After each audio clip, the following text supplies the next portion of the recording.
the burden of Damascus. Behold, Damascus is taken away from being a city, and it shall be a ruinous heap.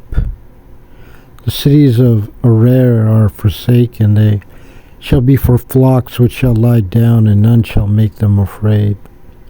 The fortress also shall cease from Ephraim, and the kingdom from Damascus, and the remnant of Syria.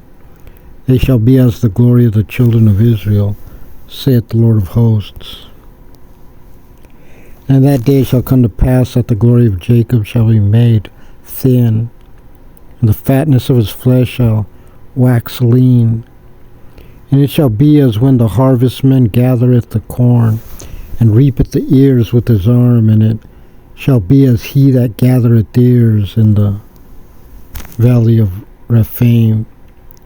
Yet gleaning grapes shall be left in it, as the shaking of an olive tree, 2 or 3 berries in the top of the uppermost bough, 4 or 5 in the outmost fruitful branches thereof, saith the Lord God of Israel.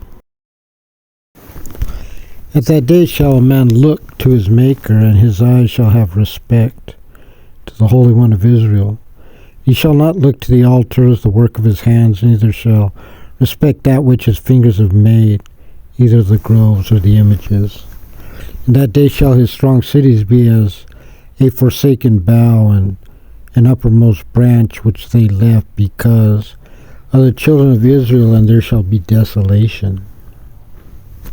Because thou hast forgotten the God of thy salvation, and hast not been mindful of the rock of thy strength, therefore shalt thou plant pleasant plants, and shalt set it with strange slips. In the day shalt thou make thy plant to grow, and in the morning shalt thou make thy seed to flourish.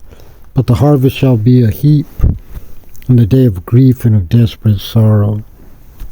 Woe to the multitude of many people which make a noise like the noise of the seas, and to the rushing of nations, that make a rushing like the rushing of mighty waters.